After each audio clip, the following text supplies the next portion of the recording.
Pois moi bons días a todos. En primeiro lugar, quería disculpar a presencia hoxe aquí do noso portavoz parlamentario, don Alberto Pazos, que, como saben, está de viaxe estes días co Intergrupo Paz e Libertade para o Pueblo Saharaui, acompañado de outros diputados autonómicos e tamén de algún senador.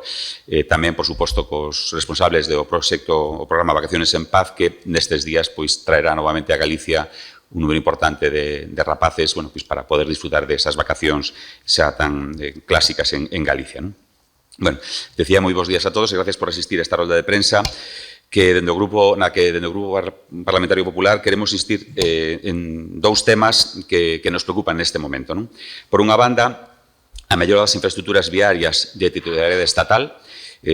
as que pasan pola comunidade galega, dado o pésimo estado de conservación e mantemento que presentan a gran maioría, por non decir a totalidade destas, así tamén como a necesidade de que o Goberno central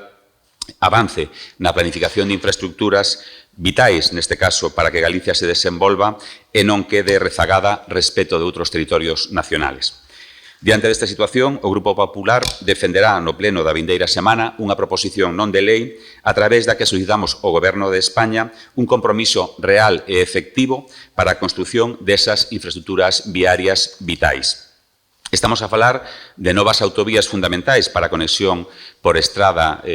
con Galicia, conexión coa meseta, así como a propia vertebración interior da nosa comunidade, como son as autovías A56 entre Lugo e Ourense, a autovía A52, ou máis concretamente o tramo da A55 ou mismo a VG20, a A74 que conecta a Mariña Lucense ou a A76 que conecta Ourense e Ponferrada. Lamentablemente, todas elas deben figurar no furgón de cola nas prioridades do goberno do señor Pedro Sánchez, porque ano tras ano os galegos asistimos con resignación a ausencia nos plans de actuacións destas estructuras viarias fundamentais. Pero este agravio comparativo respecto ao trato que reciben outras unidades autónomas, nas que os votos dos seus deputados, lóxicamente, pois son máis imprescindibles para que o señor Pedro Sánchez siga na Moncloa, non nos vai facer decaer no noso ánimo e dende o Partido Popular de Galicia imos a seguir insistindo nesa solicitude ao Goberno de España para que se poña mans á obra e leve adiante estes proxectos vitais para a nosa comunidade autónoma.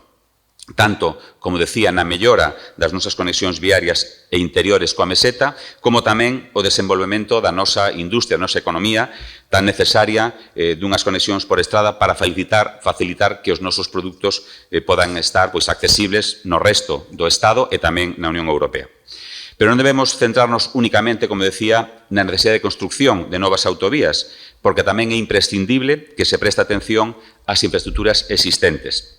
levando a cabo as accións necesarias de mantenimento, lóxicas por outra parte, e en moitos casos xa de recuperación, para garantir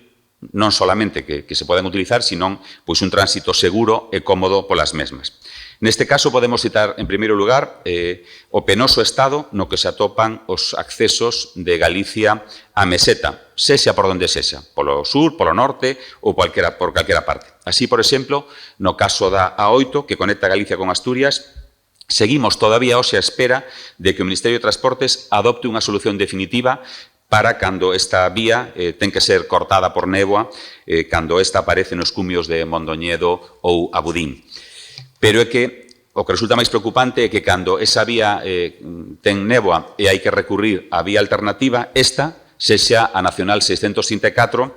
que presenta un estado máis que deficiente. Outro día podíamos ver ao senador Balseiros visitando este vial e constatando a necesidade que ten esta vía dunha actuación urxente de renovación por unha banda da capa de rodadura, de mellora da sinalización ou balizamento ou mesmo o perimetrase de algunhas zonas para evitar a entrada de animais na calzada. Estamos a falar dun proxecto de intervención que xa fora redactado polo goberno de Mariano Rajoy no ano 17 e que, dende que o señor Sánchez chegou a Moncloa, gardou nun caixón e ali sigue 7 anos despois esperando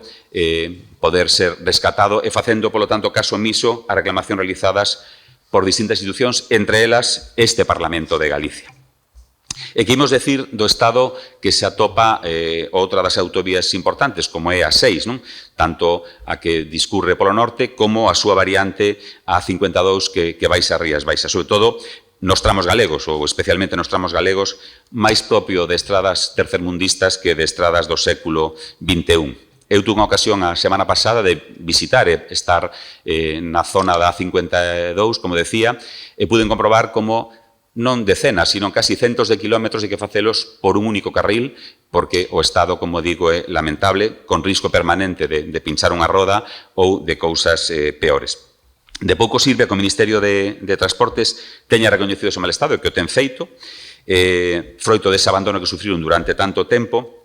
é un abandono que ten que acochar agora e ten que facer de xeito rápido a través dun procedimento de emerxencia. É curioso que haya que recurrir un procedimento de emerxencia cando dende hai anos todo o mundo sabe do estado destas autovías en xeral. Non? Ben, o que se está facendo agora son actuacións puntuais que van conseguir tapar os problemas máis rechamantes a curto plazo, pero que, dende logo, non privarán de que máis pronto que tarde todas esas innumerables fochancas que hai en todas as autovías que veñen da meseta pois volvan a aparecer.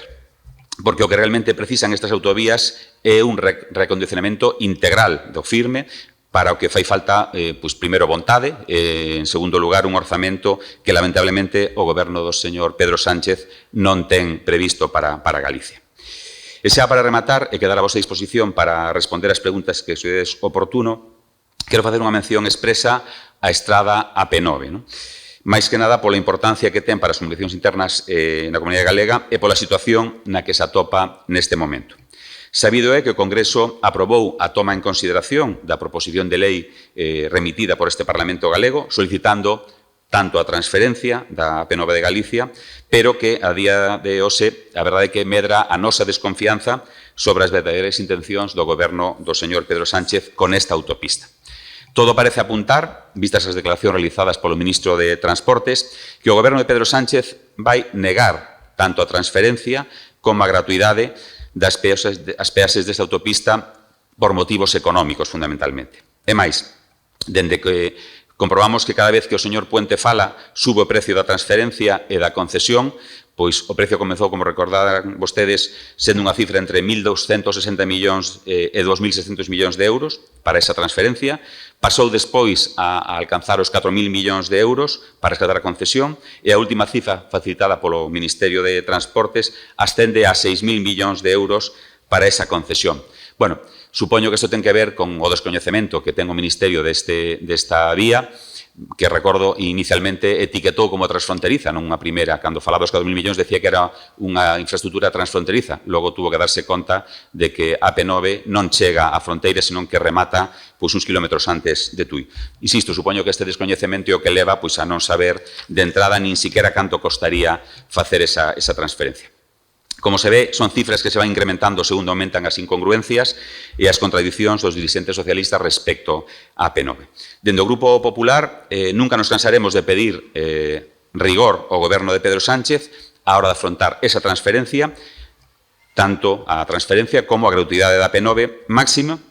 cando os propios socialistas prometeron durante a campaña electoral, hai uns meses en Galicia, o levantamento das peaxes nesta autopista. Por este motivo, o Grupo Popular ten registrado neste Parlamento unha iniciativa a través da que solicitamos ao Goberno Central a elaboración dun estudio serio e minucioso sobre o custo que suporía o rescate e a gratuidade da AP9, de xeito que todos podamos teñer un coñecemento realmente serio do que suporía realmente levar adiante estas demandas tan reiteradas, en este caso, dende Galicia, dende o Parlamento e, sobre todo, dende a súa sociedade. Na mentres, o BNG nos sorprende no pleno da vindeira semana con unha das súas ocurrencias. Pedir unha comisión de investigación sobre a prórroga de concesión da AP9 realizada polo Goberno de España. Non cabe outra explicación a esta solicitude máis que un novo intento dos nacionalistas de tapar que o Goberno de Pedro Sánchez non lles fais caso e, ademais, incumpre todos e cada un dos puntos nos que, supostamente, chegaran a un acordo de investidura. É inadmisible que se cree unha comisión de investigación sobre a prórroga da AP9 no Parlamento de Galicia, cando estamos a falar dunha autoestrada, en este caso, de momento, de titularidade estatal, dunha prórroga concedida por un goberno central e que, a súa vez, está sendo investigada tamén pola Unión Europea. Os nacionalistas son especialistas en golpes de efectos de cara, sobre todo, aos seus,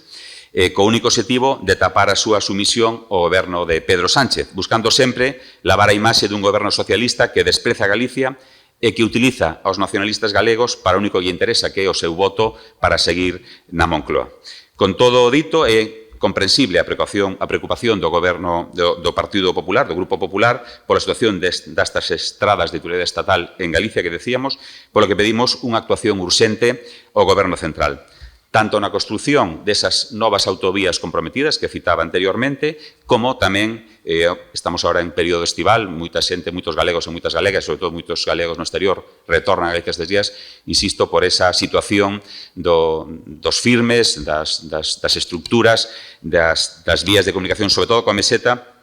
donde se fai imprescindible, xa digo, non solamente ese procedimento de emerxencia para arranxar esas autovías, sino esa abordaxe integral con presupostos e con compromiso das infraestructuras viais do Estado en Galicia, como, por certo, fai e ten que facer con outras comunidades autónomas. Falábamos aí un momentiño da A55. A A55 é a